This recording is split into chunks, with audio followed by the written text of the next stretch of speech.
This morning, Netflix is under growing fire after its release of the award-winning French film, Cuties. Fallout surrounding the movie began even before its Netflix debut. Last month, the streaming giant apologized and pulled this promotional poster for Cuties after it sparked outrage on social media. Netflix says its own choice of artwork was inappropriate. After its official U.S. premiere on the streaming service last week, the film is facing growing backlash. Some people are even canceling their subscriptions, and the hashtag #CancelNetflix is trending. The Parents Television Council is urging Netflix to remove the film, rated for mature audiences, saying young actresses were sexualized in the making of this movie. In addition to being coached and trained in highly sexualized dance routines, these girls use foul, vulgar language. None of this was necessary to critique the sexualization of children. The Netflix film Cuties is an all too common example of a movement within society right now that appears determined to sexualize young children, and it's a growing and worrying trend for all parents. Now, you would think that the one place that children, especially very young children, would be safe from exposure to inappropriate material would be in school. Now, as of September 2020, England introduced new regulations and new teaching requirements for all schools to include what is called relationships education, or RE for primary schools, and relationships and sexuality education, known as RSE, for secondary schools. And Wales is to follow suit in 2021.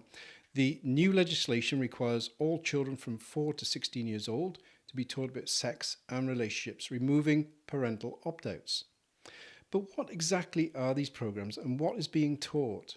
Well, some teachers, parents and experts are still divided about how sex and relationships should be taught to children. Some believe there should be no sex education before the age of 12, and that teaching young children, particularly about sexuality, may confuse them at that age. This is a typical letter currently being sent to parents across Wales in regard to this programme in both primary and secondary schools. The letter explains how schools must now present relationships and sexuality education. The Department of Education has announced changes to relationships and sexuality education, which came into effect in September 2020. Well, this isn't technically true, as this relates to the rollout in England, as relationship and sexuality education isn't being implemented in Wales until 2021, but all Welsh schools will be required to comply with the new requirements from next year. The letter goes on to describe the learning outcomes for the different school years, which includes being able to use correct terms for parts of the body, differentiate between male and female, and appropriate and inappropriate touching, personal safety, keeping mind and body safe and healthy, and the value of family and friends. It goes on to say that the purpose of this letter is to provide you with information about what will be introduced to the children. Please read the following information that we trust will inform and reassure you. Well, that sounds reasonable enough, but the issue is that many schools, local authorities, and more importantly, parents don't know exactly what's going to be taught. So there's a lot of ignorance and guesswork as to the content of what it will look like. Now, unfortunately, the link in the letter for parents to gain further guidance takes you to the gov.uk Guidance for Parents document, which applies to England only, so it doesn't help inform or reassure Welsh parents at all. But the letter does include a link to ensuring access to the full curriculum, the Welsh Government Guideline document. The one thing that both documents have in common is that they are both quite vague, and they both state that there will not be a right to withdraw your child from RSE as part of the new curriculum. Now, the Welsh media has run several articles on this recently, such as this headline from Wales Online. In short, this is the Welsh Government's position on relationship and sexuality education, and current Welsh Minister for Education Kirsty Williams has said it's essential that all young people are provided with access to information that keeps them safe from harm. It is vital that we continue to work with communities across Wales to ensure parents have the right to develop, care for and guide their children into adulthood while allowing our schools to provide a broad and balanced education. Relationship and sexuality education lessons will always be appropriate to the age and to the developmental stage of the learner. Well, quite frankly, from what we've researched so far, that will be a world first. The guidance for parents on this programme is very vague, but sounds very reasonable and acceptable. So why the fuss? After all, the Relationship and Sexuality Education rollout in the UK is sanctioned by the World Health Organization and based on a UNESCO framework document called International Guidelines on Sexuality Education. What could possibly be wrong with that? The issue is that the syllabus Kirsty Williams and the Welsh Government are describing does not resemble what RSE looks like in the rest of the UK or indeed the rest of the world. So we can only assume that the Welsh Government either endorses the type of content we are about to show you or is ignorant of what this programme delivers to children elsewhere in the UK. From the evidence we've seen, if the proposed Relationship and Sexuality Education programme for Welsh schools mirrors the content in England and Scotland and the rest of the world for that matter, it's not age appropriate, the information does not keep children safe from harm, and as far as consultation with parents is concerned, the vague letters to parents are already being issued, so it would appear that the decisions have already been made. As an example of what RE can look like for primary schools, Warwickshire County Council rolled out the All About Me programme across 241 primary schools as part of the government's Relationship and Sex Education programme. Children as young as 6 were being taught about touching or stimulating their own genitals, leaving parents very disturbed and upset about the highly inappropriate nature of what their children were being taught. All About Me classes involve pupils aged between 6 and 10, being told that there are rules about touching yourself, and an explanation of rules about self-stimulation appears in the scheme's Year 2 lesson plan for 6 and 7-year-olds. Under a section called Touching Myself, teachers are advised to tell children that lots of people like to tickle or stroke themselves as it might feel nice. They are also instructed to inform youngsters that this may include touching their private parts, and that while some people may say this behaviour is dirty, it is in fact very normal. However, the youngsters are warned it is not polite to touch themselves in public. It's an activity they should do when they're alone in the bath, shower, or in bed. In the same lesson, children are given scenarios which they must judge to be okay or not okay. In one scenario, pupils are told that when a girl called Autumn has a bath and is alone, she likes to touch herself between her legs. It feels nice. Is this what the Welsh Government has in mind as age appropriate for 6-year-olds? The problem here is that RSE guidance is far too vague. It's even more concerning that parents may be denied the opportunity to withdraw their children. To me, it looks like Warwickshire paid more attention to a controversial sex education consultancy than to what parents understand to be in the best interest of their children. And it's frightening to think that governments and local authorities all over the country are thinking they know better than parents and are doing the same. Okay, maybe the Warwickshire fiasco is an isolated case. Let's try and get some balance here. What does RSE look like in the rest of the world? Because bear in mind, RSE in this country originates with the UNESCO World Health Organization framework known globally as Comprehensive Sexual Education.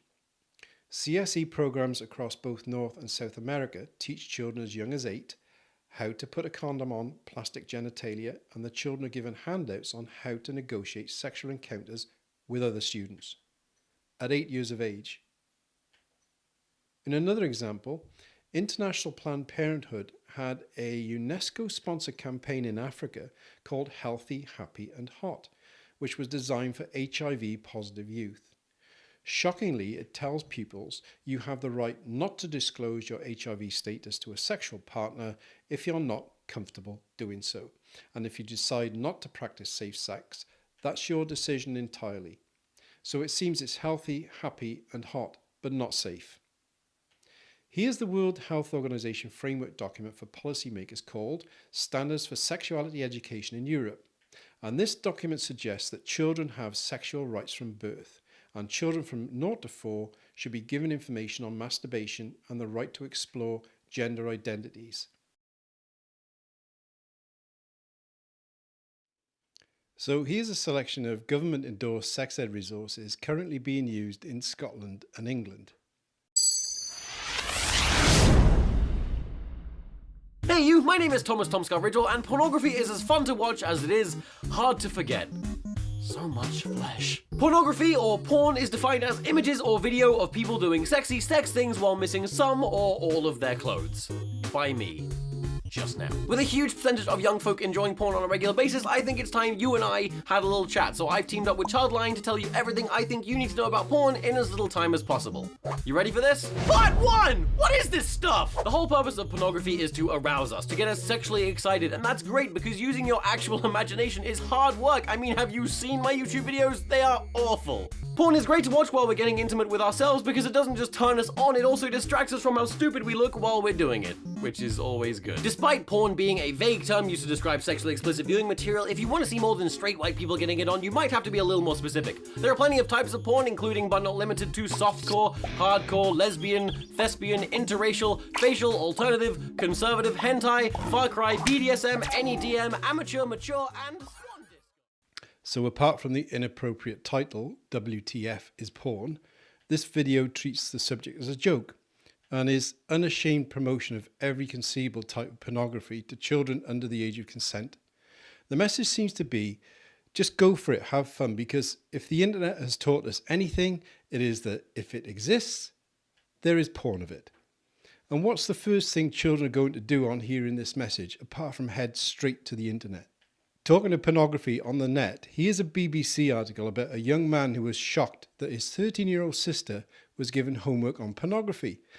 As the internet is where most kids do research for homework, it's absolutely no surprise that his sister headed straight to Google. Perhaps Tomska would approve. But well done to her big brother. He appears to have more sense and common decency than any of our politicians put together. In fairness, the school principal stressed that the assignment didn't require internet research as the answers were in the material the pupils were given. Maybe the school principal hadn't seen the Tomska video, so that's okay then. A spokesman for the Department of Education said it was a matter for the school and they had no further comment to make, so they dodged that bullet. Here's an article from The Times. Schools have been encouraged to teach children as young as 13 about intimate sexual acts using a dice game. The government has funded a toolkit which includes dice featuring words such as anus, vulva, penis and hands and fingers, and children are encouraged to throw the dice twice and talk about the sexual acts that can happen using the two body parts. It's no surprise that between 2016 and 2018, over 600 rapes were reported on school premises. The incidence of sexual assault is in the thousands. Now, common sense would suggest that this isn't going to help that situation. Meanwhile, coming soon to a school near you. Porn star penises are 6 to 9 inches. Civilian penis? 5 to 7. And while porn stars have very little hair down there, in real life 65% of women and 85% of men do. Male performers can hump for days, but in real life 75% of men ejaculate within 3 minutes. Unlike porn stars, only 11.5% of women have had a same-sex experience. And only 40% of women have tried anal. Just 22% say they'll take a hot load in the face. And only 30% will actually swallow said load. The portion of women who've been in a threesome is less than 20%. And while the internet is awash in female squirters, only 6% of women say they regularly gush forth. Finally, what about light bondage? Well, only 40% have tried it. Wait, that's actually quite a lot. So there you go. Once upon a time, in January 1966, my dad shook my mum like rabbit. 1 month later, she realized that she'd become pregnant with me. A few decades later, a rabbit shook me like a rabbit. 1 month later, I realized that I'd become pregnant. As is clear in the expression, rabbits are keen lovers. They do not have mating seasons unlike other mammals, simply because they never stop shagging. Their ovulation takes place whenever copulation occurs, even when a female is pregnant. Hence, they enjoy near 100% pregnancy rate. The best analogy can be made to a vending machine. A penis is inserted into the slot. And it is guaranteed that in 28 days, 7 baby rabbits will be dispensed. Now, both my mum and I are pregnant. We went to a hospital. My mum had a scan first.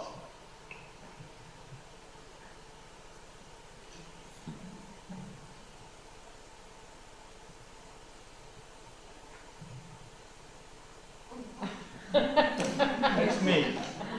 And this is my turn.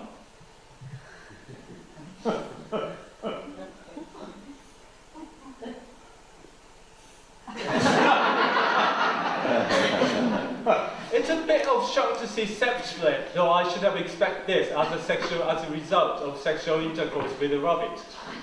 But can I afford to bring up 7 children? The answer was clear. So I interviewed the fetal rabbits one by one. I told them that I'm a poor artist, and their father is missing, and I don't even remember his face. And in the UK, there's no additional financial support for families with multiples. I can really just afford one. They understood the situation, and after a long discussion among them, all of them moved to a surrogate mother rabbit's womb, except one that remained as my baby. In the meantime, my mum and I were talking about easy, painless labor. But as usual, the reality was slightly different. The doctor said the vagina had been sewn up from inside, and the baby got tied up with umbilical cord. Then he found another figure in the room. It turned out to be my son, who took the baby hostage. Words fail me.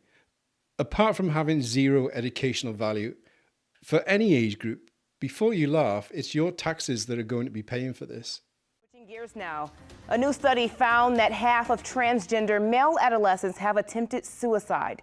It's an alarming statistic that is more than triple the attempted suicide rate among teens who are not transgender. As another example of materials being used in primary schools, My Princess Boy teaches that a very young child can choose whatever gender they wish. Now, regardless of your opinion on this, the hard fact is that this kind of literature has created a mental health issue in young children. Gender identity has been taught in schools since the introduction of the Equality Act in 2009. And the result has been that child referrals to the Gender Identity Development Service have risen by more than 2,300% due to the use of this kind of material. Now, given that the suicide rate amongst transitioning and transgender people has topped the 50% mark, particularly amongst males, this amounts to a mental health crisis amongst young children of immense proportions.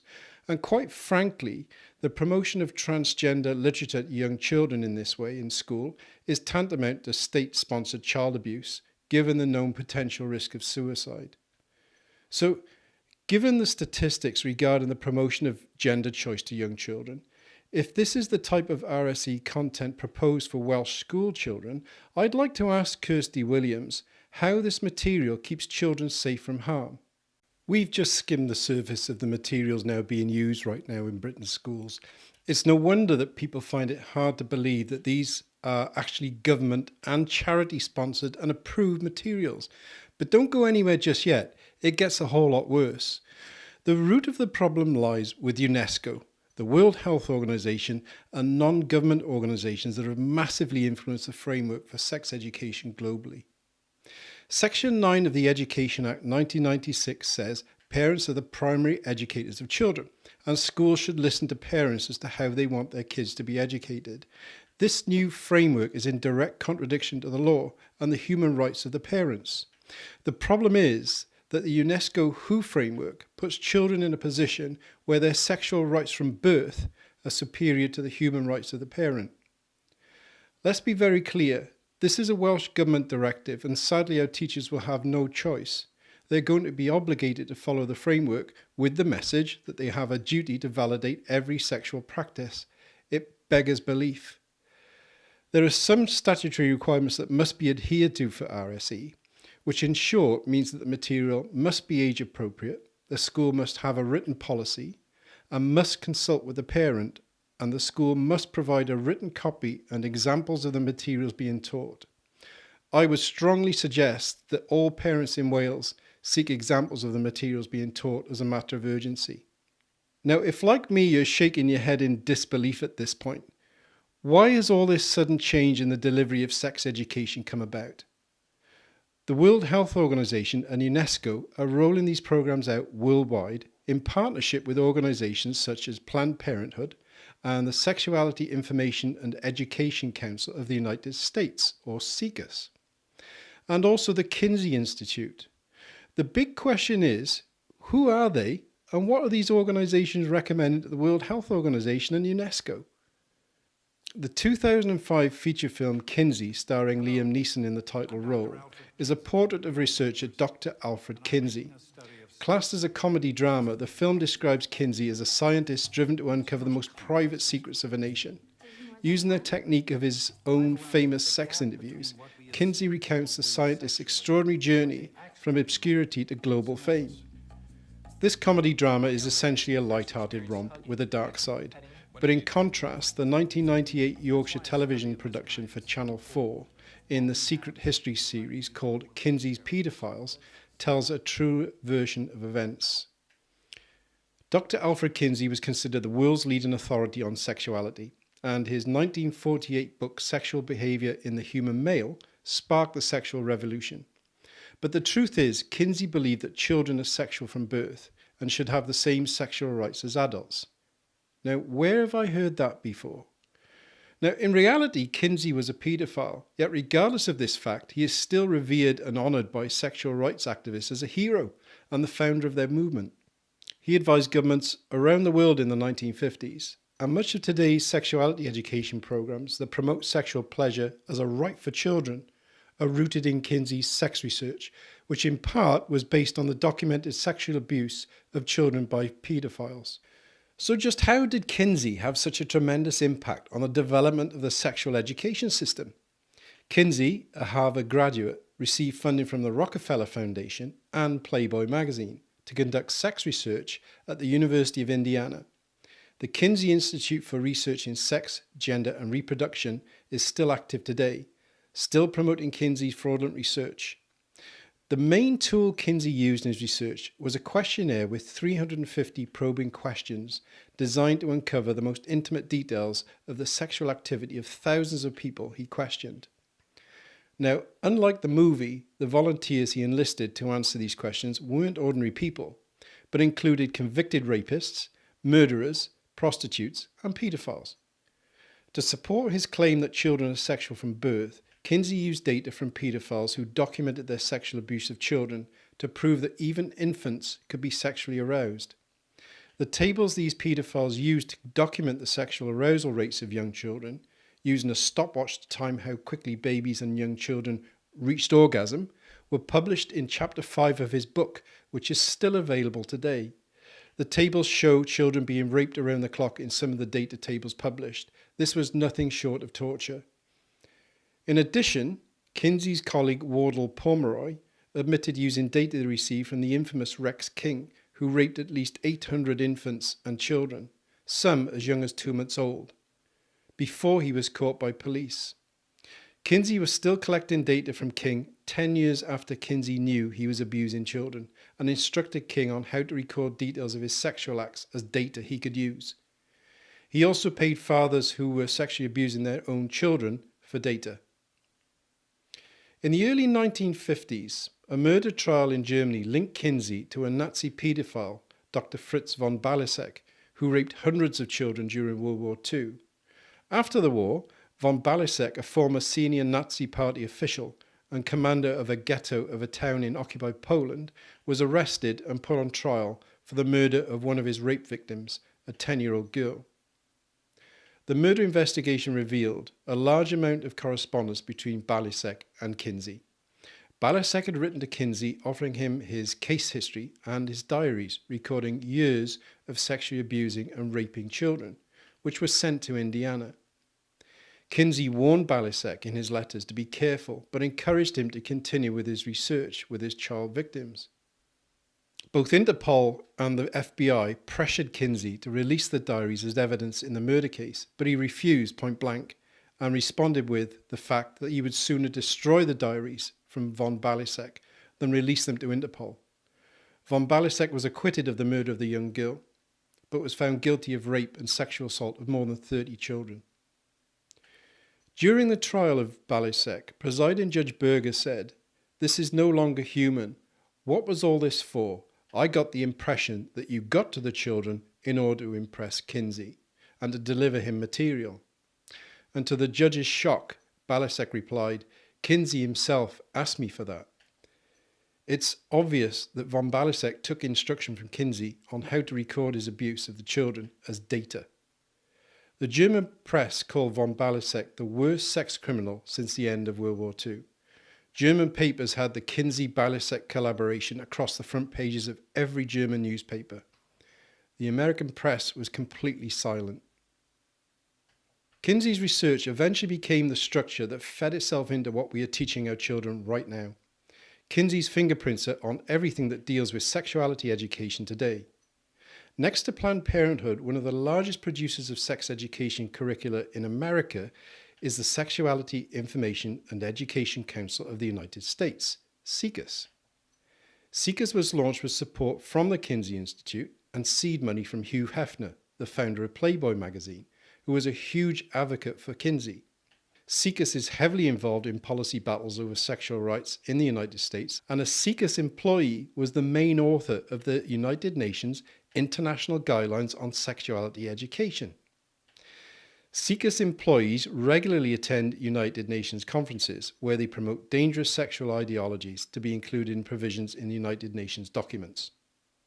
Co-founder of SIECUS and co-author of the original Kinsey reports, Wardell Pomeroy, and a number of founders of SIECUS during its early history were so radical that they argued publicly for the relaxing the taboos against adult child sexuality and even incest.